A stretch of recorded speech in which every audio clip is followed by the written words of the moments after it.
Salut, je suis Amanda Chacon et je vais parler de l'une des églises de mon village, l'église de Saint-Jean de la Tronc.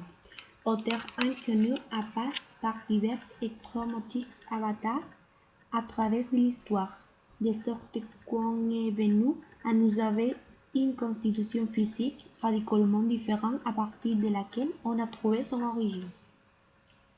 Appelé vulgairement les Saint-Jean, on est situé sur la place avec les mêmes noms.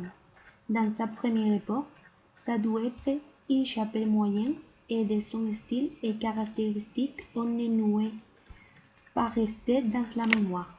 Dans elle s'est donnée l'image de Saint Jean, appelé le San Juanito, qui s'est conservé dans la paroisse jusqu'en 1937. Le San Juanito était d'une moitié du XVIIe siècle d'école sévillaine et de grand mérite. On était représenté en forme d'un enfant et on était de belles et polychromie classique. Au XIXe siècle, au principe, ils l'ont abattu pour l'agrandir et pour la réédifier. L'actuel édifice a été construit en forme d'une rotonde et quand celle où manquait la coupole s'est terminé le fond, on est resté changé d'abord en terrain et après dans une maison particulière en profitant de ce matériel de construction.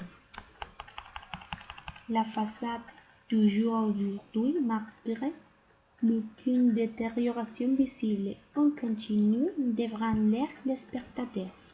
Une façade, certes absolument exceptionnelle du point de vue artistique, puisqu'il prend son modèle de l'une des grandes icônes de la Renaissance architectonique italienne, l'église de Saint-Andrea dans Mantua.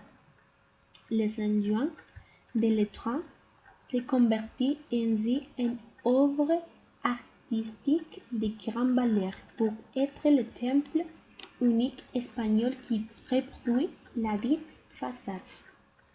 Un autre élément est sa plante tournelle, quelque chose rien de fréquent chez l'architecture religieuse et presque toujours associé aux interprétations symboliques et même ésotériques.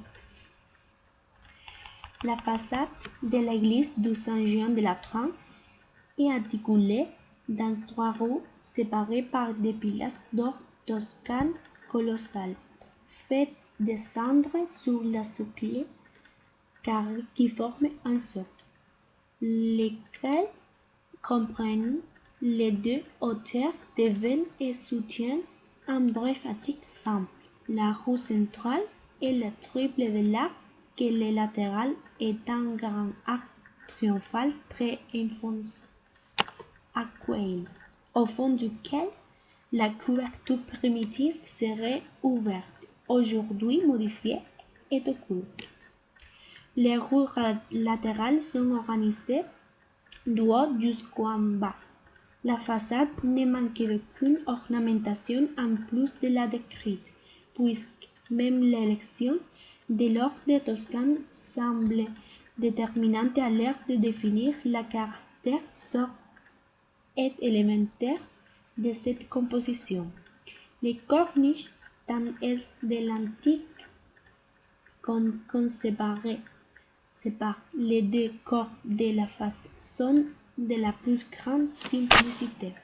En ce qui concerne l'intérieur de l'édifice, on fait peu.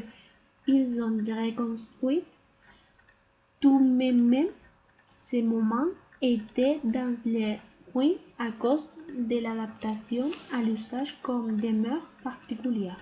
En plus d'être une église, les Saint-Jean de la Tronc accueillait aussi des enterrements, une pratique habituelle avant la création des cimetières publics. Dans les façades de cette église, aussi pour l'exposition de peintures et plein air qui a lieu chaque an. Il a actuellement pour une fonction culturelle d'envergure le Centre d'interprétation de l'histoire biblique.